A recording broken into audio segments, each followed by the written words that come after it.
I'll concede your point just for brevity, but What? Brevity? We don't do that around here. It's probably No. citrus, or what is a Capital One ball? It used to be Citrus Ball, right? oh my Capital God, One. dude, where have you been? I just like the real name. It hasn't been the Citrus Bowl since like, what, 2002? What was your highlight side dish from Thanksgiving? Oh gosh, Scotch. This is the Buck Around, the podcast devoted to all things Wisconsin Badger football from a fan perspective. Featuring your hosts, Richard Branch and Maxwell Brusky. And hello, everyone, and a welcome back to the Buck Around, a long-awaited welcome back to the Buck Around, to episode 353 of the Buck Around. I am one half of said Buck Around, Richard Branch, joined by my, this is going to be a made-up word, but we're going for it, quietudinous colleague, Maxwell Brusky. I'm just adding, like suffix. Suffixes to the word. Suffixes and syllables. Yes. Well, because the new word that I am now hearing all the time that I think just seems to be accepted in the pantheon, but I feel like 10 years ago people would sort of furrow their brows at, comfortability. Yeah. Comfortability is a new one. It is. Yeah. I agree with you. I think it's usually with cars, right?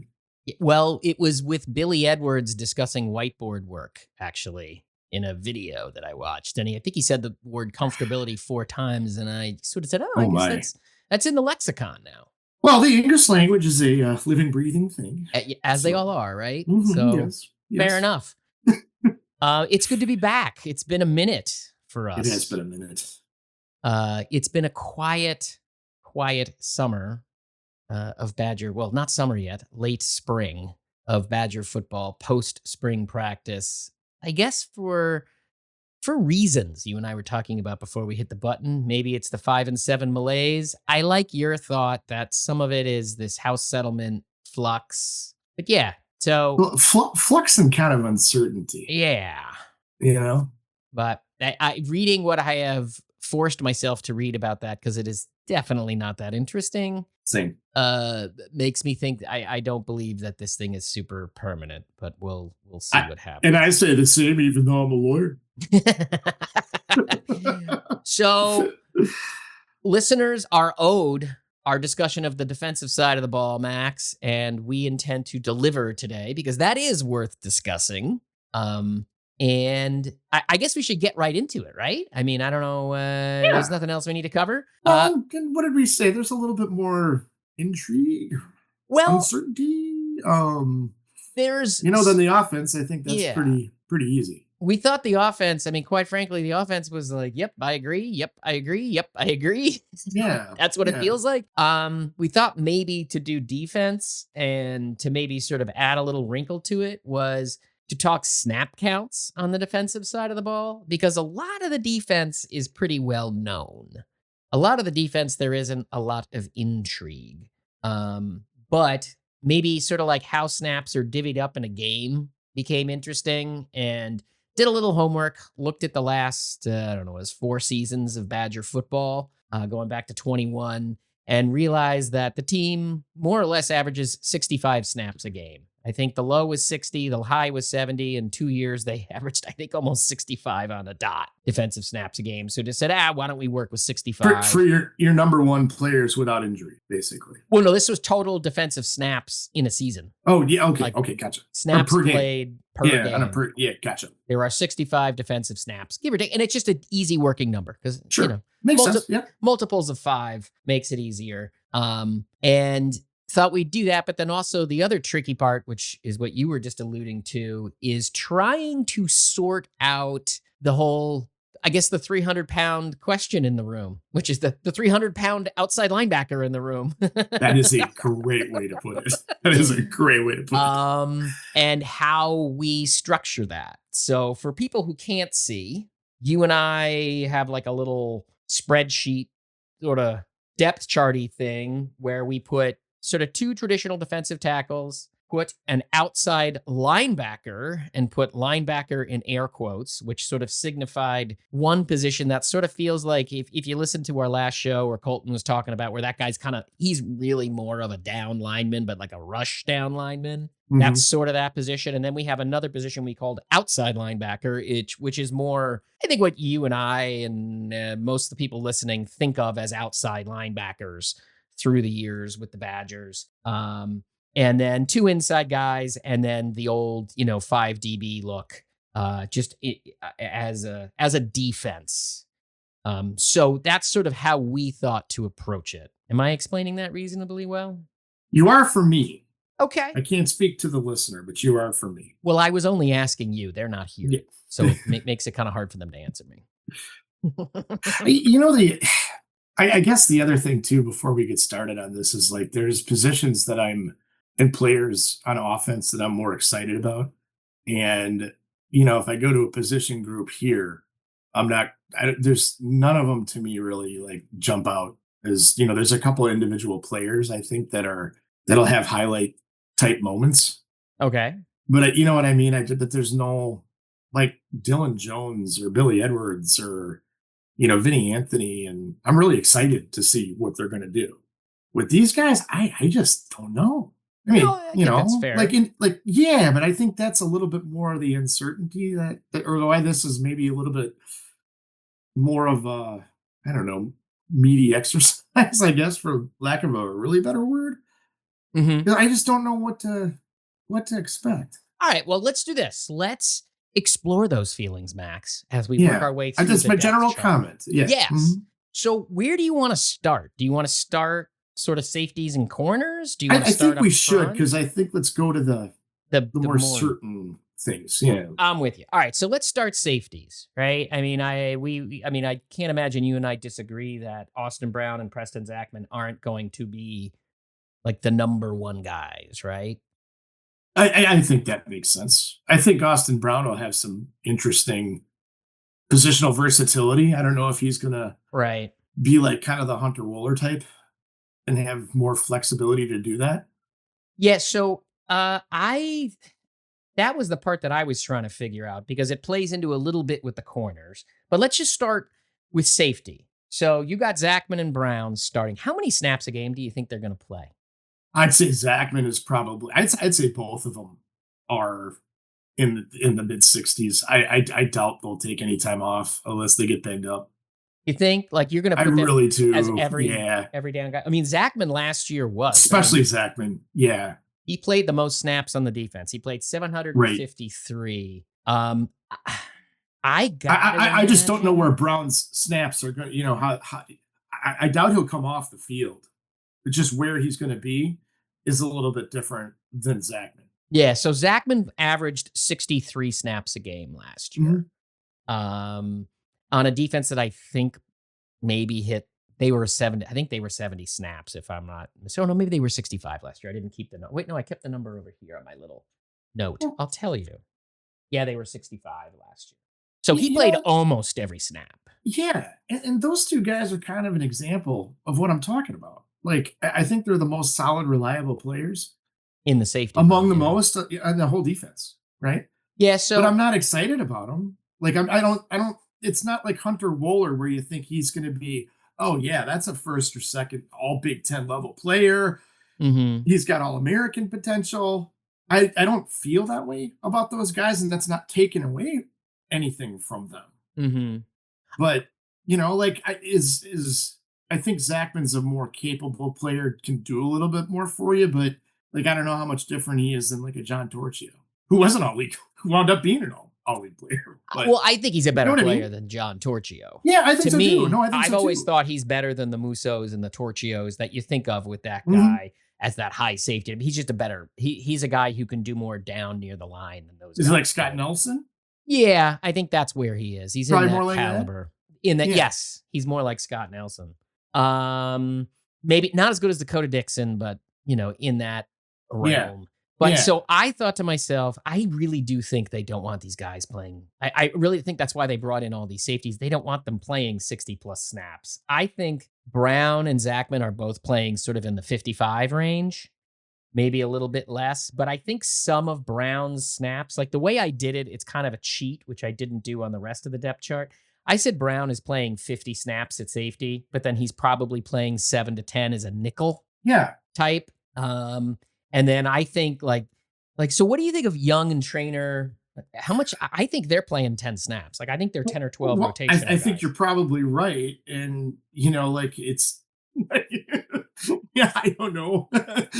I feel like he's probably like out of the secondary players, he's one of the most that I'm excited to see. Okay. Yeah. So the way I did it, I said like at Brown's safety spot, I said Brown was 48, Young was 12, and then Owen Arnett was 5. That got me to 65. Like I think Owen Arnett will Sure. appear for a couple snaps in a couple packages against a couple teams type of thing. And then Trainer plays 10 behind Zachman to get both positions to 65. And that's your 5 safeties. I guess if you're talking talent level too, I don't know like a Joe Ferguson or a Leo Musso. I think Arnett's probably at that level. He just doesn't.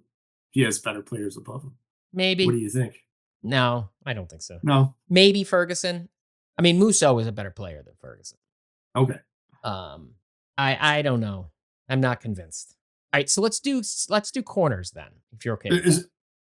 There is, but the Luke Emmerich thing I think is interesting. Where I think if you're going to have a guy like Arnett out there for 5 snaps, I think he might get a little bit of run at some point in time. He Just to see could what be he the can guy do. to get Arnett's snaps too. Yeah, Because I yeah, mean, and it's not taken away from Arnett's necessarily, but I think the usage will probably be the same, about the same. so somebody's going to sprinkle in. Like I kind of almost just did this in, and I know I just said I gave Austin Brown 48 snaps. He was my one exception or one of a few, but I Sure. almost did everything in groups of 5. Sure. Like, in terms of getting to that 65, because it was like, it's like 13 groups of 5. And how do I divide them up? There could definitely be a young guy who maybe sneaks in there. I just feel like right now, I don't see who that is. So this is maybe getting into the weeds a little bit much, but like I would be surprised against the Oregons or the Ohio States that I see Zachman and Brown playing like the whole 65. And if it's Illinois, Michigan, Iowa, a little bit more traditional type offenses, then I could see a little, a lot more mixing in of that other stuff. And I don't know, maybe I'm wrong about that, but I would think that if you're going to have if you're looking at the 2 top guys playing less than all the snaps every game, like that's where you're going to see variations between who they're playing. Yeah, the thing on that, and I think it'll become more of a conversation as we get towards the front of the defense. Mm-hmm. I am wondering how much they want 3 safeties on the field. That's exactly what I'm getting at. And I don't against Ohio State. I think that's a recipe for disaster. Yeah, I mean, I think you want more nickel. Yeah, I think you need hips. Yeah, And yeah. but I'm also wondering against the Iowas of the world. Like, is it they're saying no, it's not 3 safeties. It's we need bigger bodies up front and stouter linebackers on the edge. Like, Don't know either. I get this. That's the vibe I'm trying to sort. Like, that's the thing I feel like I'm trying to parse Yeah. through after the spring. Well, But and I think you could probably go back and look at the Oregon game. I know we need to get off this position, but you could go back and see what they were because whatever they did against Oregon worked pretty freaking well. okay, so let's go to corner. Obviously Hallman and Forkerine are your starters. Is Latimer your nickel? That It sounded seems like it, doesn't it? he's the one. Yeah. Let's just talk snaps here. How do you see snaps dividing in those 65? I mean, that's the part, right? Because I mean, Forkerine and Hallman feel like 60 snap guys, right? Almost. And they typically have been. I mean, they have been in the past. Yeah. And so if they're 60 snap guys, let's just say that. How many snaps do you think Latimer is playing at the nickel? Well, again, I think that's where you get the Ohio State, Oregon, Alabama. I think he's going to play a lot, or there'll be a third corner on the field a lot more for those teams. I mean, do you think there's going to be a third corner on the field less this coming year than there has been in the past? I don't. I still think there's going Yeah, I to don't be either. a nickel. No, on the I don't field. either. And against the Illinois, Iowa's, Michigan's, even Minnesota, like I don't see it any different than they have been doing. So how many do you as put far him as on the field personnel. for? Yeah. So how many do you put Latimer on the field for? I guess if you're going to average out per game, it's got to be in the 30s, right? So yeah, I'm higher than you. I was thinking Yeah. 45. Yeah, Just I think looking you're at probably right. So, is there anybody else that could do that? that's the problem. Is who's the next corner? Is it Johnny Hill? I guess He seems to be the guy that they've been Agard looking at, or that people are talking about the most, and then Agar, but Agard's a true freshman. or Red? Right? Or He's got Richard, a is he? year. Yeah, Yeah, yeah, yeah. Richard. Sorry. Because that there isn't anybody else. No, You're looking at true freshmen. So I guess so. My thinking is like 45 for Latimer, and then Donnie Hill. I got to imagine he's playing 20 snaps between corner and nickel in there. Austin Brown, like I said before, is playing 10, and Agard's playing 10. That position. Here's the thing about the whole secondary to me. The top line of the secondary, I think, is pretty. It's as good as they've had. I actually in a while. I mean, Hallman yeah, and I think so. Forkerine. Hallman and Forkerine, granted, no Lucas anymore, but I'll put that toe to toe with just about any cornerback pair. Again, not including the nickel spot that they've had in a long time. I still will. Really Yeah, I was good, gonna say, solid football players. if you think back, like over the Christ era, in the Anderson era, in the Bielema era, yeah, I think this group's as good as any of those. I mean, Yes. and like Antonio Finellis, Just don't get hurt. Alan Langford, like those are the kind of these guys are Devin Smiths and Marcus Cromarties or Yeah, I'm Sojourn not even- Sheltons or Yeah. Richard Wild Gooses or I mean, yeah. So, Right? I mean, in my mind, is Tyndall and Nelson that much better than just those two? I don't think so. Nelson, I- maybe, but I mean, yeah, Nelson's but a better Tyndall, no. player, but I think Forkerine and Hallman are both as good as Tyndall. I am intrigued about Hill though, because he's listed. This is his last year. It Mhm. looks like, and he came from Miami, with experience.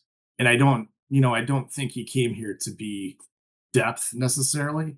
I mean, he would be, with Forkerine and Hallman pretty firmly in place. But I'd expect to see him. Yeah, you said 20. Yeah, 20 sounds about right. But I wonder what they have in mind for him.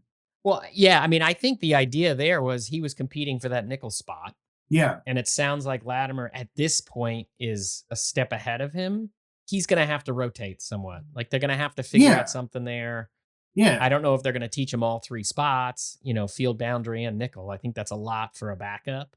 So that's where Agard has to be in the mix at one of those spots type of thing. And they go from there. But again, my whole thing on this entire secondary top line, it's perfectly good. I just, they Yeah, can't it get is. hurt.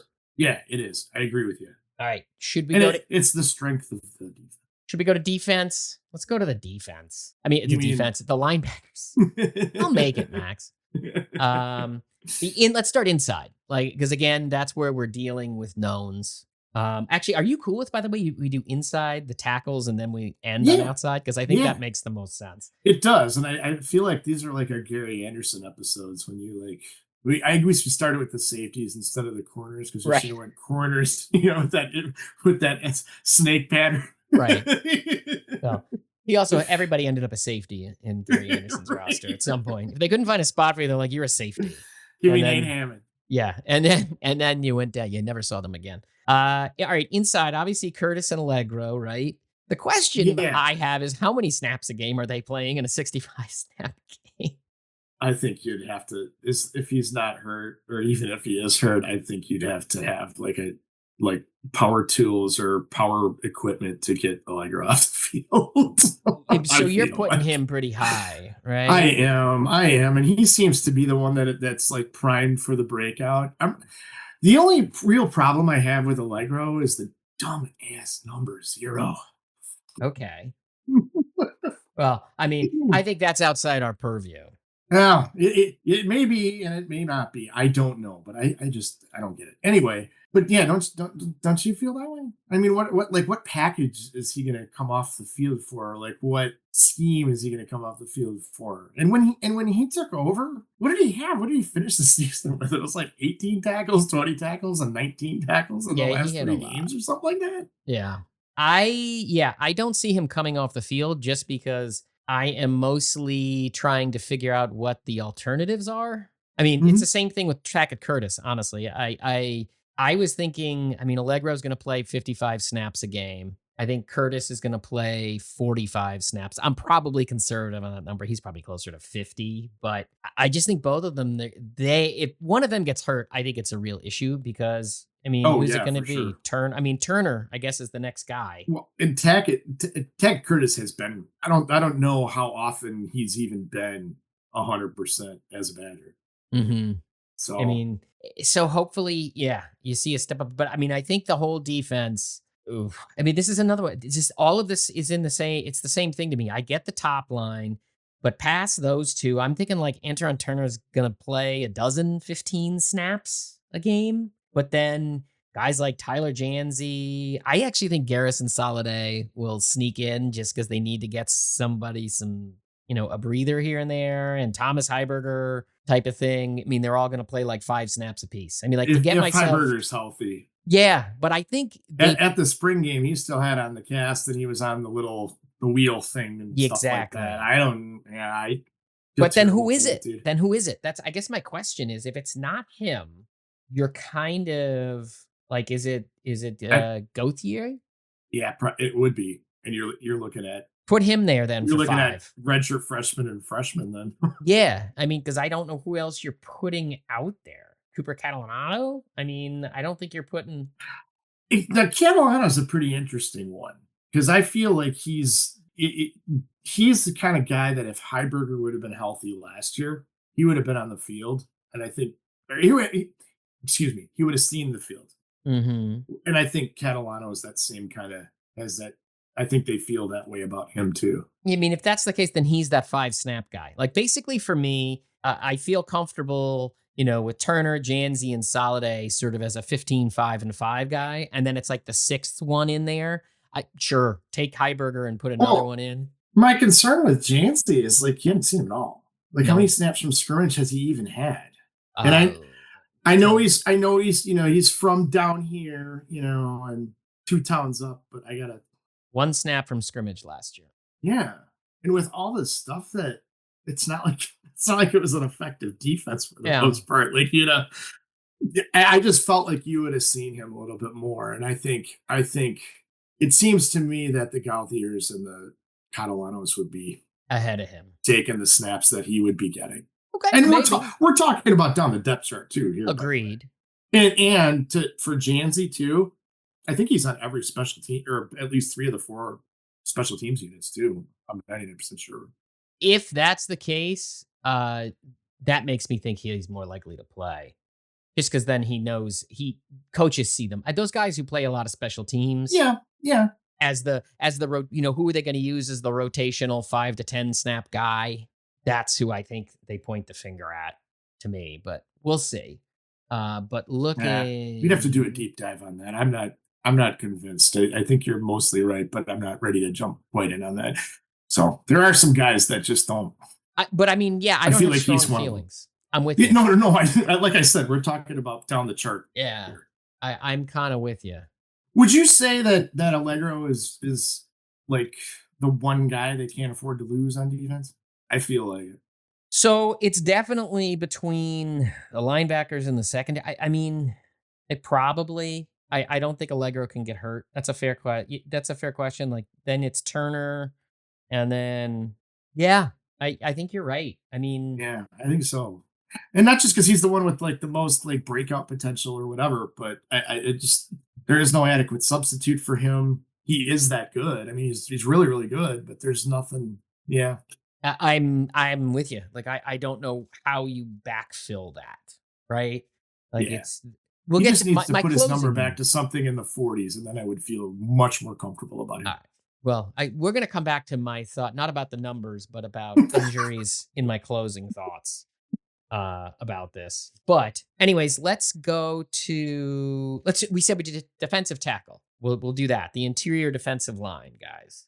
The 3 techs and in or whatever they are, whatever they want to call them. What do you see? Like, what is how many bodies do you have in that rotation? How about that? Well, you got Barton, you got Lane, you Yeah. got is it Johnson? I can never keep Yep, these guys straight. Dylan Johnson and Dylan Jones is not I was helpful. thinking of Charles Johnson, but no, Well, that too. Dylan Johnson. You're thinking of Charles Perkins. Oh gosh, I don't know why. I have like a mental block with these guys now. No, you know what it is? They have very mid-90s, like Pittsburgh Steelers defensive lineman names. Like, you could tell me Charles Perkins, I'd be like, yeah, he probably was. Like, he definitely played for the Steelers in like 96, didn't he? Yeah, maybe that's what it is. Yeah. But and I don't know. It's just because I haven't seen him enough. But Jamel Howard. So, okay. So he's in your rotation. I think so. Okay. I don't know if you have enough left over for Panu, but I think if it's something, if he's got enough, I don't feel like they would be shy about putting a freshman in there if they're showing it. Because I really like with Dylan Johnson, he hasn't. How many times have we talked about that? Where it's like if you're a freshman, you like a Bo Allen type or Ethan Heamer, even like those guys got snaps when they were freshmen. Yeah, I mean Dylan Johnson played a dozen snaps a game. Yeah, and it's the kind of thing where if you're doing it hockey line style, there's a third and fourth line in there. So, and if we're going to talk about snap counts with the the full on interior nose guys, like what's the maximum you're going to get? 35, 40 maybe. 40. So highest on the team last year was Ben Barton, 484 in 12 games. Which let me bust out my phone. That's a pretty easy one. That's 40. That is 40. I can't believe you did that. 484 divided by 12. Well, it's not 40 even. It's 40 and a third, smarty pants. Usually this is where I say my degree might be in math, but I can't add or subtract any better than anybody else. But, if you have 12 games and 480 some snaps, I think we're... All right.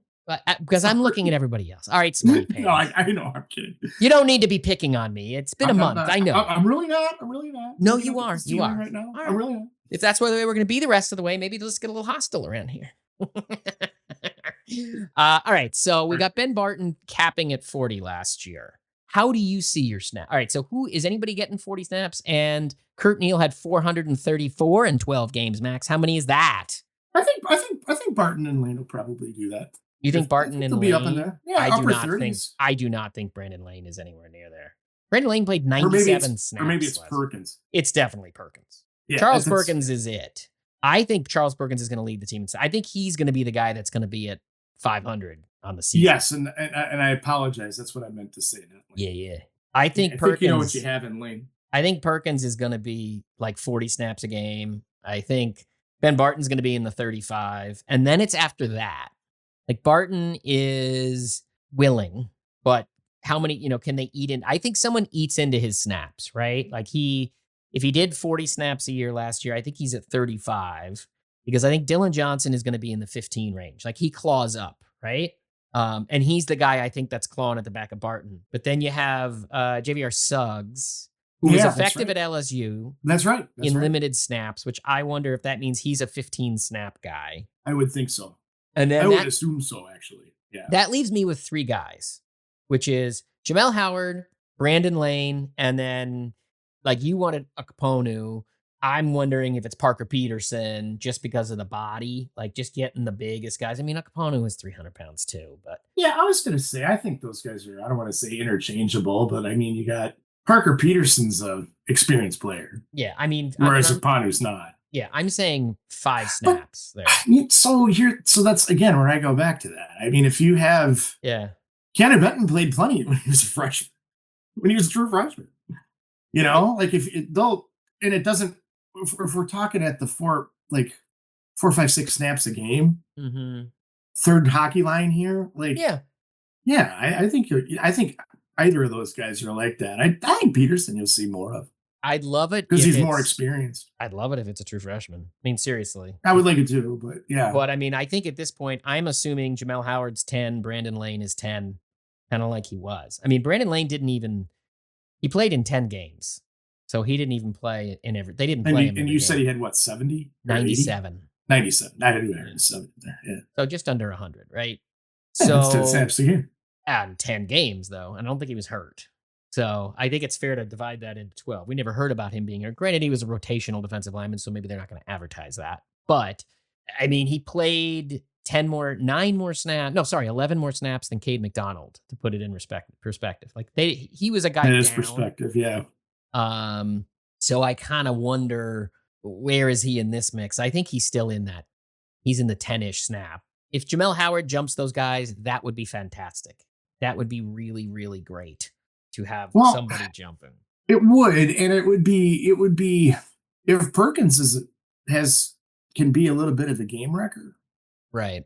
I mean, I don't feel like Barton's that kind of guy. I mean, not taking anything away from him, but he's a replacement level player. Most of those interior linemen in like the Bielema era, they would have at least a little bit of game wreck in them, even if they didn't all have to be Bo Allen, but you know what I mean? They all had a little bit of that in them. Yeah. So, I mean, if he can be that plus, I think that would add a lot. Collapse a pocket every now and again.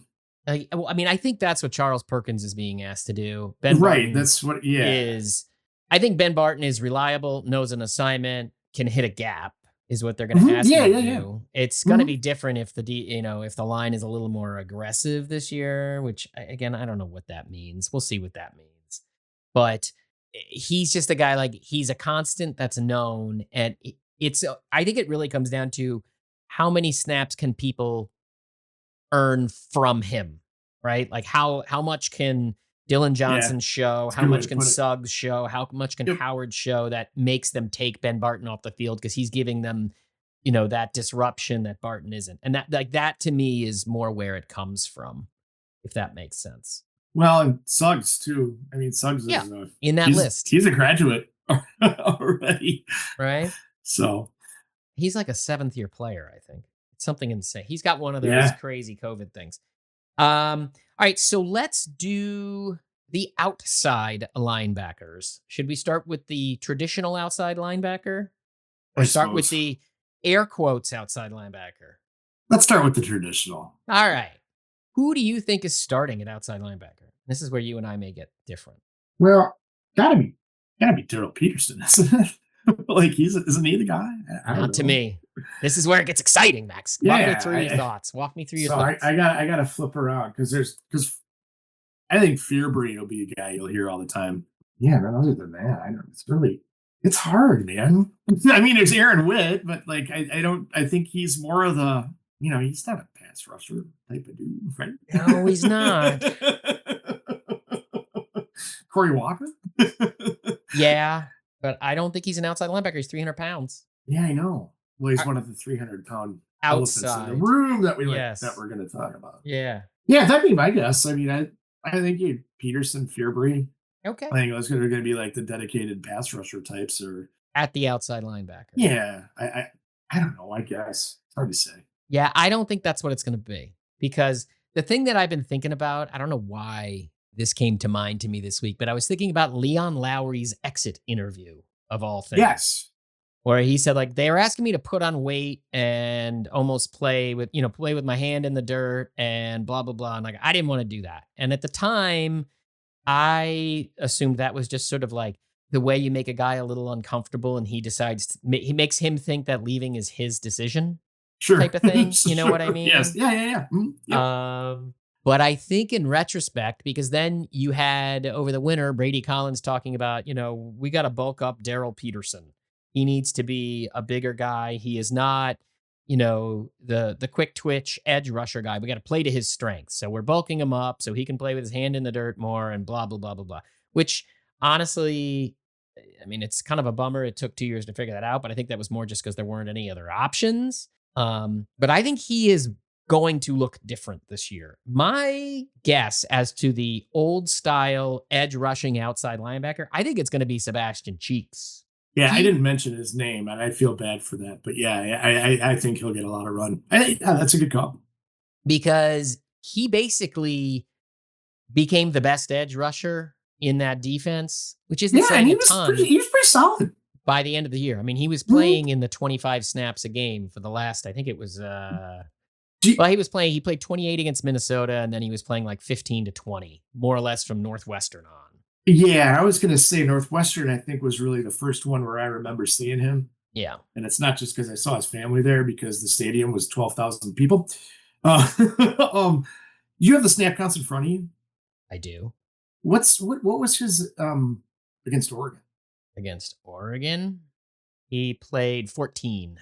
14. Okay. And you At said Minnesota was 20. 28 to finish the year. 28. I think Sebastian Cheeks, personally, is in line to play close to 30 snaps a game. I think at outside linebacker. I think it's because he can set an edge. He has the ability to protect a boundary, to keep a running back from bouncing outside, all that stuff, to cover a flat, and has twitch in the pass rush, which is why I think he's going to play over Peterson. But I still think Peterson is going to play probably 20 to 30 snaps a game. It's going to be in a combination of positions. I think he will play some at that quote unquote traditional outside linebacker against run heavy teams because they'll use him as a little bit more of a stout guy to stop the run than Cheeks. But if teams are a little more pass happy, a little more in 11 personnel, which is 80% of the schedule, you're going to see less Peterson and more Cheeks. Like I sort of like with Ben Barton, where are snaps coming from? It's how many snaps can they take from Ben Barton? I think a lot of the defense is going to be how many snaps can people take from Peterson? Because I think Yeah. Peterson is being Good gauge. asked to turn into a little more Aaron Witt. And Aaron Witt played a lot last year. Like as the season went on, you don't really, he played 300 snaps last year. And in 12 games, that you can do the math man. That is not an insignificant number of snaps. No, not at all. So I think like Peterson is going to play 20 at outside. I think he's going to play 10 at the heavy linebacker too. So he's going to round out at 30. And I think Witt is somewhere in the 12 to 15 range with Cheeks leading the way. I really do think that at that, again, traditional outside linebacker position. So you're going to have those three guys that are there. I don't know where Fearbury fits in here. Cheeks is listed in the official roster 6'3", 220, or Uh-huh. at least the roster that's on there now. Mm-hmm. Well, I had flipped down to the OLBs in the roster that's on the web, and he's still with the LBs. That's why I couldn't find him right away. So I don't know. No, but the spring prospectus we have, which has updated stuff, he's 240. He is 240. Okay, all right. He's 241. When do they update the site? They do that in the fall usually. Okay. Peterson is listed at 260. 260? What's his height? He is 6'1". Whoa. Yep. What do you think Chris Borland was?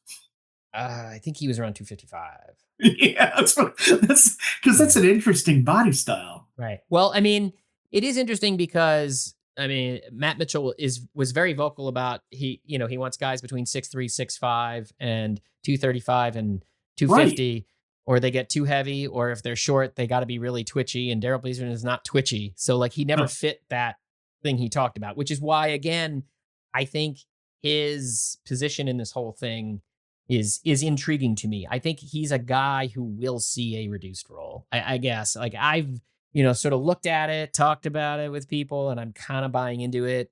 But let's go to the other side. Let's go to the other outside, quote unquote, linebacker, which is more like a rush end, the heavy one. Yeah. This is where I have the least confidence in my snap numbers, because the way this defense is set up, like it's forcing you to leave people off, and I'm realizing like that is what makes it tricky because I have, let's see, 1, 2, 3, 4. I have 7 names down, and one of them isn't Fearbury or Fearbry, however we say his name. And it's just because it was Fearbry. I am assuming one of these guys on my other side isn't playing. Because I have Corey Walker playing 25 snaps because he seems to be, of those two that were in the outside room, especially early on, played the most. Then I had 25 snaps for Michael Garner, as if they are in a rotation. I don't think that's real. Those are almost like placeholder numbers because I think those snaps get eaten by one of them. Both of them can't play a ton at this outside spot. And again, unless they're going to rotate to the interior tackle side, which I, again, don't see. Then I have Daryl Peterson with 10 snaps here. So that's how he gets to 30. Like, I think Peterson's going to play some here. I really do. Sure. As like, if they're in a passing situation against like a heavier team, where he can still hold his own, sort of as a linebacker. They could maybe use him out there. He can drop in coverage if they want, like off the line a little bit, a little more flexibility than those 300-pounders. And then I have Nick Clayton playing 5 because I think they're just going to find a way to kind of try to sneak I it think in. I think so too. Well, he's also one of those guys that's a higher end prospect that you got to see the field. Well, they got to make sure he needs a sweetener. That's what I right? mean. Yes. Yeah. Yes. I mean, yes. I think given his size, because he's listed at 223, I'm sure he's heavier already. I think I saw an interview. He said he's closer to 240. But well, like, at the spring game, he's pretty skinny. yeah, was he? I have some Okay. pictures of the sideline. Yeah, he's pretty skinny. So maybe they also Tall. they get him some special teams work or something too to keep him on the hook, right? Well, yeah, and I'm thinking of the like the David Gilbert, Vanessa Garner kind of thing where Sure. you know, third down, you throw the dude in there every now and again. Right. yeah, because there's Willard too, and There's too many bodies in this where room. he kind of fits in. There's him. Did we talk about Corey Walker? Well, I mean, I have him as my starter. I mean, You have him as effectively. your starter. Okay. Yeah. I mean, I think he's not going to Corey be, Walker, Michael Garner. well, sorry, he's my backup at 25. So like the two of them, Garner and Walker, I have him sort of penciled in at 25 apiece. I don't think that's the way it's going to work. I think Walker, Mason Rieger. he's hurt. I think he's, you know what I mean? Yeah, like I think he might be. Yeah, he wouldn't have been. he is hurt. Yeah. I mean, But anyway, go ahead. Yeah, no, but you're getting to my point. Like, there's so many Here's the thing. They've got, here, I got the whole roster right here. They have 12 defensive linemen and they have 14 outside linebackers, right? That's 26 guys. And that's including, some walk-ons and that kind of thing who we're not, really worried about it. Like Angel Toombs, I don't know what his, I don't see a role there. Those kinds of guys, Evan Vandenhoven, maybe some special team snaps, those kinds of guys. But I'm talking like scrimmage snaps. You're still looking at like 20 guys between these. It's a huge freaking rotation. Yeah. So there's going to be names that we're thinking about that I just don't think we're not going to see. I don't know who they are at this point. And there's also going to be like a Mason Posa. Is it? Well, he's an inside guy. Does he play out a little? Yeah, I don't know. And so there's who's the kid? There's that kid from Palatine too. Coming in. Well, there's two coming in. Well, there's Drayden Pavey coming in on the line. Yeah, I'm including them in inside guy there. Yeah. And then Jalen Williams and that Teju, I think it is. Teju, yeah. People are high on him. So no, the Williams one is Jalen Williams. He's the one from Palatine. Yeah, so you've got 3 more, but I'm including them in that number. So you've got 20 in here. Take those 3 out. I mean, there's just so many bodies. I can't see, summer enrollees having a huge impact, right? So back them out. Unless you want to keep them around. I mean, no, but I mean, the summer enrollees, it's hard to, like Mason Posa's, I saw the interview that he did this week, and he said his goal is make the travel roster, play some special teams. That was his goal this year as a summer enrollee, because he didn't come to spring. Right. So because he was busy. He was wrestling. Yes. So if that's the case, I mean, I think that's sort of like what the goal for all of these guys is. Can you make the travel roster and, maybe you sprinkle in some special team snaps? I think if you're not here for the spring, I think it's a tall ask. Oh yeah, no doubt. Especially in those 2 rooms. I mean, that's just the reality. The other part of this whole thing, though, is anywhere in the front 7, with the exception probably of inside linebackers, okay? Like, almost all of this seems to me that it just, to me, has the feel of hot hands, who emerges, who can do this, who can do what we need them to do, who can do what we ask them to do, who can make plays at this level. And there's a reason why I can't keep all these students in position straight. And I don't know if it's a positional flexibility thing. And I'm sure Tressel and Fick will have I wonder if they have like the magnet board in an office under an awning with a roller awning so that it's locked and nobody else can see it. So they know who's going to do what positionally because Right. I don't.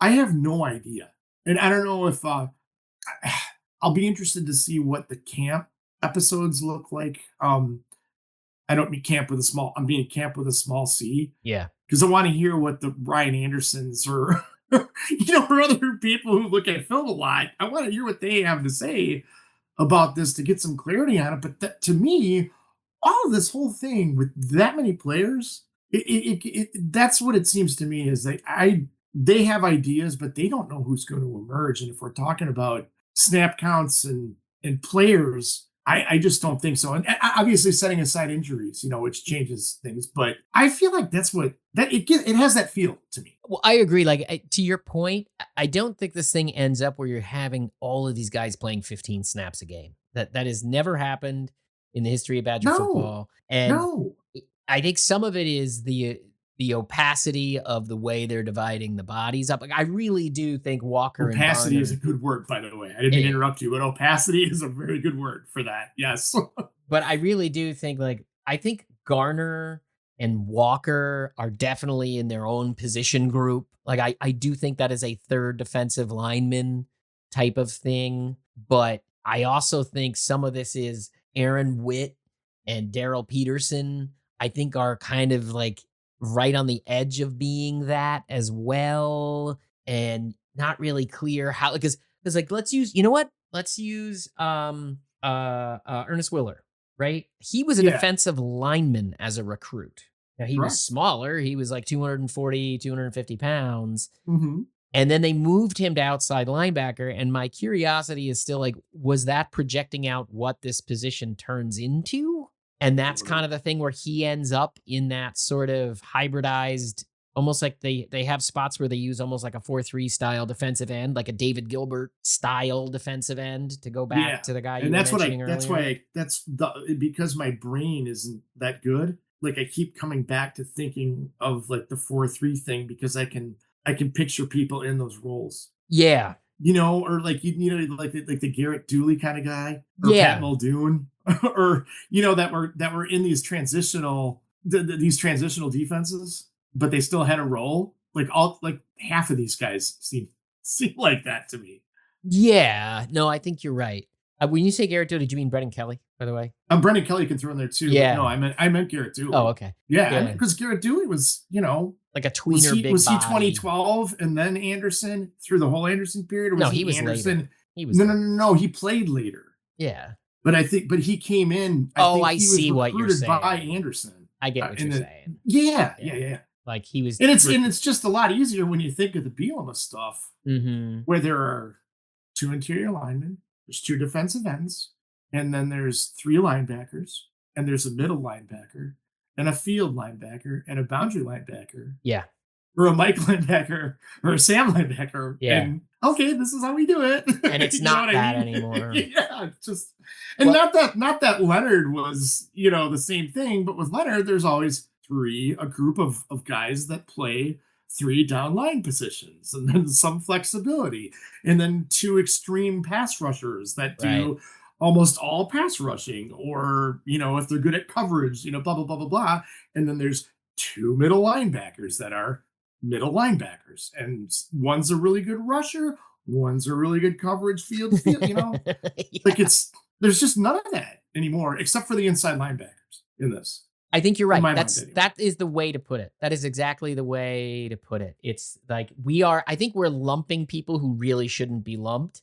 And it's hard to do and people can't see this. I'm holding up our little spreadsheet Yeah, of a depth chart because that's not how it functions. Like there's going to right. be times and places where these positions are on and off the field and you can't see it. Yeah, And and right now we that's don't know it. that thing you held up. I feel like Fickle and Trussell have that on a big board with magnets, and they keep it like under an awning that they can scroll up and scroll down and lock it up so nobody knows what's behind it and nobody can ever see. And they're the only ones who know that because that's the only way they can keep track of it. Yeah. You know, and I don't want like to really kind of cap off my feeling about this defense too, is that I mean, how much during the Fickle Tressel era, like Tressel didn't get fired, okay? And how much are like Tressel needs to be fired, and how much like during these past 2 years are like these guys don't know what they're doing. They over appraised position players. They overpraise them. They want to do this, but they have square pegs, and they're trying to put them in round holes. Blah blah blah blah blah. Do they know more now than they did then, or do they have a better idea of what they're doing? Because when you look at this, we just went and spent the last half hour, 40 minutes talking about how hard it is to put this group of 30 players into some rotation over 6 or 7 positions. Yeah. You know what I mean? Yes. And I don't, and when I say like they're it might be like a hot hand who can do what we want against this, like, I don't know. Does that sound like it makes it like a lot of people could take that as like these guys are still flying by the seat of their pants? And I don't think they are. And I don't want to give that impression. It's just for me, you said opacity. My football brain just is not good enough to figure out to like have some, and I don't have time to watch a bunch of film. Okay, fine. But even if I did, I don't know enough to project this stuff out any better than we just did. No, I don't either. But I think the thing that's going on in the background, I think of Fickle in the grown ass man's game, when he was getting all like mad when he was talking about that. Mm-hmm. I do think they are turning the dials on the defense. They're obviously getting heavier. I mean, they've added a lot of big bodies to this defense, a lot of classic defensive linemen. Yeah, that's true. The 300-pound 6'3" guys to this roster. Well, and defensive linemen win championships. And that's his first rule of football. And then even their outside linebackers are now bigger bodies. And I do think, again, for me, and I've said it before in here, I think there's more to be changed in this defense than people realize. Like I think there's as much going on this defense as there was on the offense in terms of adjustments and changes. And you can make the argument that that's a bad thing or a good thing. And I'm not going to argue with you either way, because no, me neither. I mean, like when I sort of my last thing on this topic I had was, what are your feelings on the defense? And my feeling is it's where it has good players that I have, players that I'm pretty confident in, it's really thin. Like, I just think the secondary can't have injuries or it's gonna be rough. And then in that front seven, you're asking yourself to have a lot of faith in portal players. And I've heard, enough talk of Charles Perkins and what he can do and what Corey Walker has shown. I've heard that in the past. I've heard about John Pius. I've heard about Leon Lowry. I've heard guys coming in that are going to be a force, and so I'm not there yet. I don't think anybody is, though, and I'm not willing. There's nothing to show that. And, yes, as far as defensive acquisitions in the portal, there's nobody that's made a splash in this regime. I mean, not once they played. I mean, Charles Perkins has clearly pushed himself up the defensive line rotation. Good for him. That's a decent sign, right? Again, going back to my whole Dylan Johnson barometer. I'll say that is a good indication. But the thing that gives me pause, and the one problem I really have with this defense, maybe beyond that, is sustainability. Because the problem I have with this depth chart is I don't see a lot of young guys battling to get into the rotation here. Like, look at what we put together. It's mostly portal guys who are rotational, like behind the starters, right? Who's behind Zachman and Brown? It's Young and Trainer. It's none of those other safeties. Like, none of them.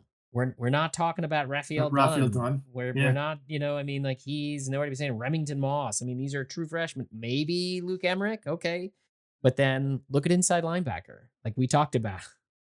We're kind of like, well, Heiberger keeps getting hurt. Maybe Mason Posa comes in and makes a splash. I mean, right now it's Dylan Johnson is your best young player. Look at the secondary.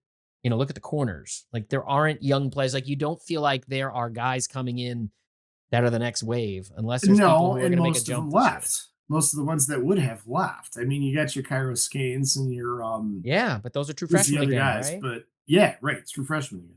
So maybe they're there. Like, he and Scott are the next ones, but Jameer Scott, right now we don't know. No. That's the big thing that gives me pause on the defense is I don't get how the evolution of this going forward is going to be tricky without And, young bodies. well, and it goes to the point of the last 2 years where you look at this and it's like, what the hell are these guys doing? Like, I mean, and I think most, I don't want to say most, but a significant amount of fans that look at it are like, what the hell are these guys doing? What's going to make it any different this year? And that they're, like you said, heavily relied on transfers. That hasn't worked out yet No. for defense to be, and there's no Hunter Wohler this year. There's an Austin Brown and a Preston Zach, but there's no Hunter Wohler. I don't know. And I'm not saying it's going to suck. I don't know how you can really be honest and look at it and say, like, yo, I think this is definitely a, 15, 16, 17 point game a game defense. I don't know how you can do No. that. And if you're going to be in the mid 20s, if you're going to be giving up the mid 20s, well, they better score a lot of damn points, is all I Yeah. got to say. Yep. We'll do one more thing before we go because we're already pushing an hour here. Yeah. Because I Well, think it's been a while, man. that was a good way to sum that exercise Mhm. up. I think the biggest news in the month we've been gone, aside from the obvious house settlement stuff, which is evolving and will probably be different by the time this episode drops, anyways. So I don't even think it's worth talking about at the time being. The settlement won't be, but the responses to the settlement will be More accurate. Thank Yes. you. And the other note that I would have on that is there was a U.S. magistrate judge that, what's her name, Claudia Wilkins, I think is the judge, that she appointed a U.S. magistrate as a special master for for issues resulting from the settlement. What does that mean?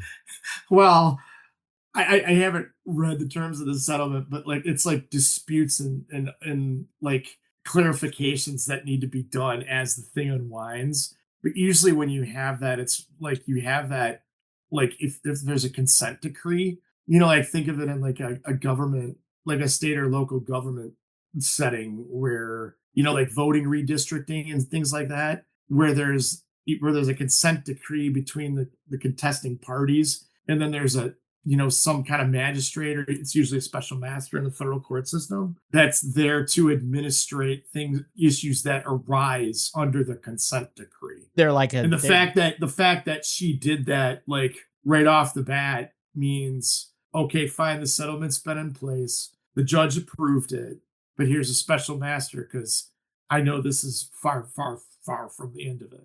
Oh, it's sort of like deputizing someone to adjudicate issues going forward so it doesn't have to keep going Yeah. back to court, is the idea? Right, to keep going back in front of the judge. Yeah, exactly. Right. Yeah, Okay. exactly. Yeah. Okay. And the special master is just for issues under that. You know what I mean? I get what you're whereas, saying. the judge's docket is full of everything else. So yeah, Like interpreting her decision, using her interpretation to adjudicate whatever conflicts they're Right. claiming exist. Right. Okay. Yep. I get what you're saying. yeah. Hey, Max, I could be a lawyer. So, most people could. All right. So Don't tell anybody I said that. one thing we did want to touch on quickly here is longtime friend of the show, Jesse Temple, has a new home, which I found interesting because he had been teasing this thing for a while.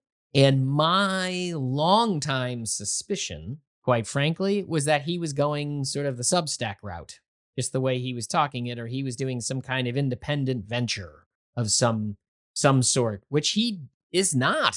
He is No. now a Badger Connect employee, which is not the new name of the Varsity Collective, by the way, because the Varsity Collective website still exists. So I'm Right. a little confused. It's not the same thing. I think isn't it their social media arm though, and Is Varsity that what Connect it is? owns it. That's what I thought. The fact that I don't know this is probably means they need to do some clarification. Yeah. 'Cause I Well, tried you to were so understand. we were talking lawyer crap before. Okay, like he's like he went in house. Yeah, well, so that was my thing. So he is like the way I was trying to think of it is this is basically like Jesse is the new Mike Lucas, right? Like what Mike Lucas used to be, or and Andy Baggett. Baggett. Yeah. Yeah, I think it's Right? akin to that, but like updated for a new generation. That's what I mean. And like the new NIL landscape, generation, and yeah. right? Because he doesn't work for the university, he doesn't work for the athletic department, he works for that entity. Right.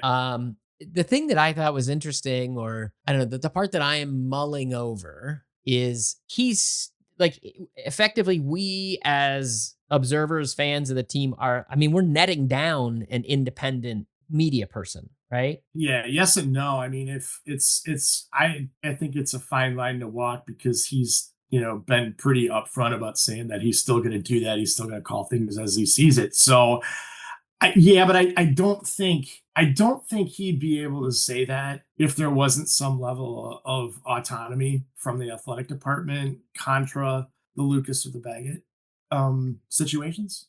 Yeah, I I guess just don't. so. I don't think he would say that, and I don't think he'd put his credibility out there like that on the issue of his credibility.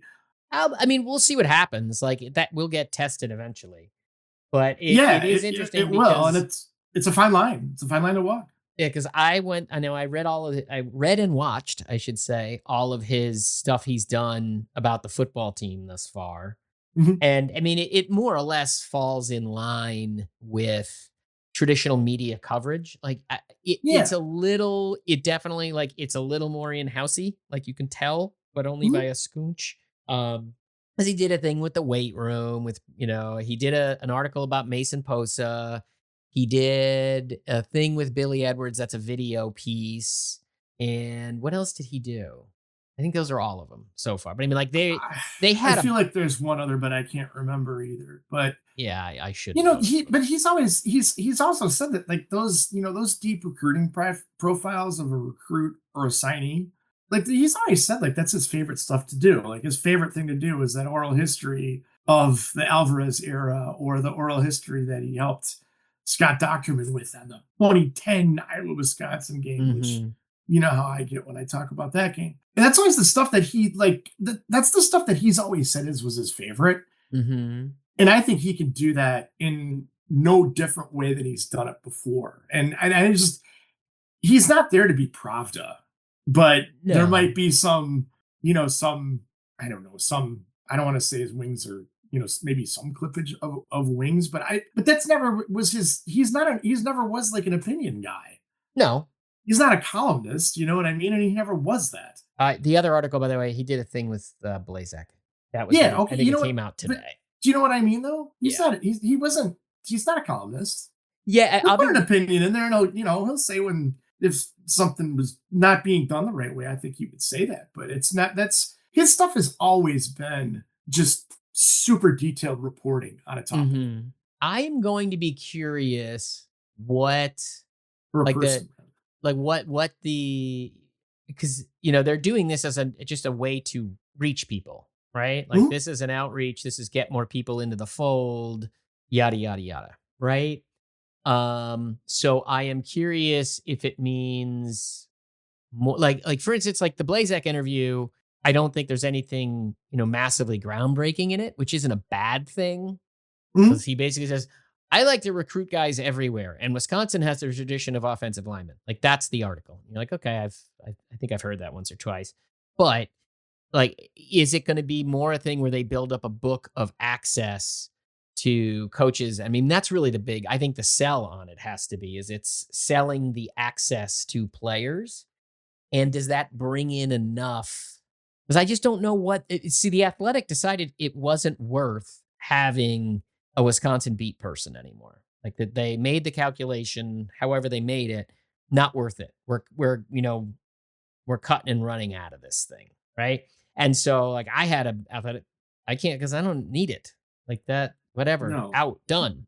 Right. Um, But well the athletic their owner is the New York Times, so they're calling the cost benefit shots, right? right. Yeah, yeah, yeah. Yeah. So, but that's what I'm saying is like they decided it's not there isn't enough being brought in, Right. exclusively by Wisconsin athletics for this to make sense. So the thing to me that I'm really curious is there enough there to justify this as an entity unless they can do sweeteners to differentiate it. Like that's what I'm really curious to watch is it's got to be okay, he gets like the Billy Edwards thing, like he does a video piece with Billy Edwards where he has Billy Edwards draw up his two favorite plays from last year, which Billy Edwards is a very, like, he's a charismatic, very, like, he's good for Yes. video. Like, when you watch it, Yes, like, he this is. guy's very comfortable with video. And you've already Yeah. seen, like, when they announced his hiring, there's teaser videos of him walking with Daryl Peterson and I Mhm. forget who else. Like, the usual suspects of guys who are much more sort of like camp, the guys who are very obviously engaging and interesting on camera.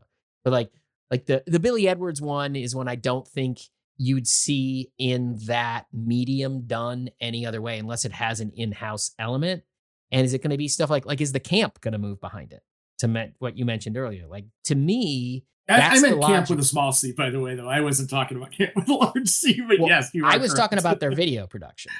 Like the yeah. old camp videos that they Yes. made. Like, is that, I mean, like to me, that's the logical I don't extension. I don't think so because they might do, they're going to do different. It'll be different from that. And it'll have to be branded differently, but those come from the athletic department. They may take over Yeah. that Okay. from the athletic department. Change the name of it and call it the Connect. I don't care. The Camp Connection. But what I'm saying is isn't that where that's all going?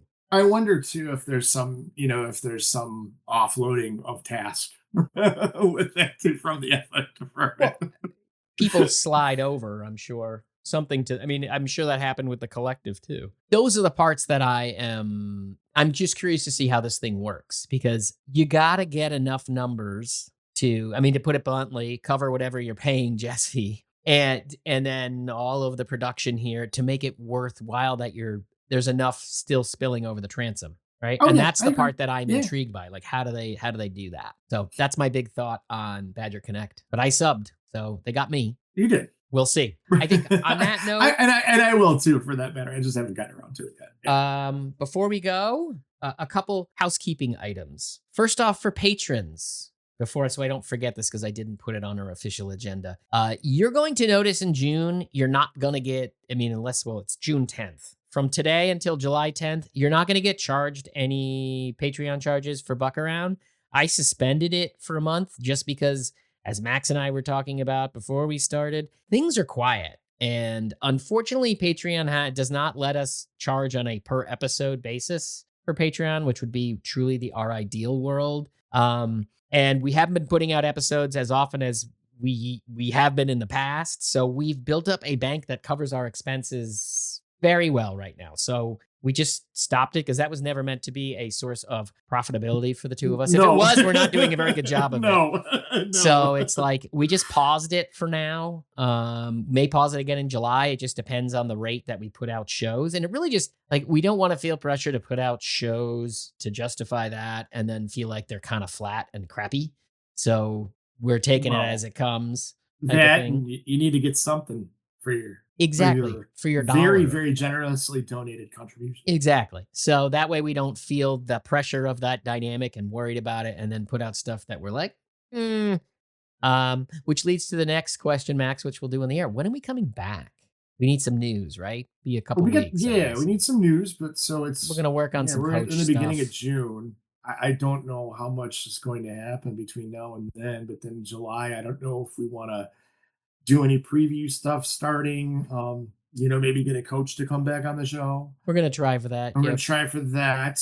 And I don't know, but other than that, I don't know. It might be good to get, I don't know. Other than that, I don't know how much. The big picture has gotten very hard to do just because so many of the media outlets now silo their media. Just so people know. So it ends up being trickier to get people on to talk about stuff. But we shall see. So long story short, we'll be back. We just don't know when. Yeah. Long story short. All right. And long story short until next time. Yeah. Until the next time, everyone. Yeah. All right, Max. I think we're good, right? Yeah. All right. Until the next time officially. Enjoy the conversation? Head on over to buckaroundpodcast.com to find all the ways to connect with the show, links to our Patreon page, and feeds for every major podcasting platform. We want to thank each and every one of our patrons. You make this podcast possible. This has been The Buck Around, Badger football analysis from a fan perspective.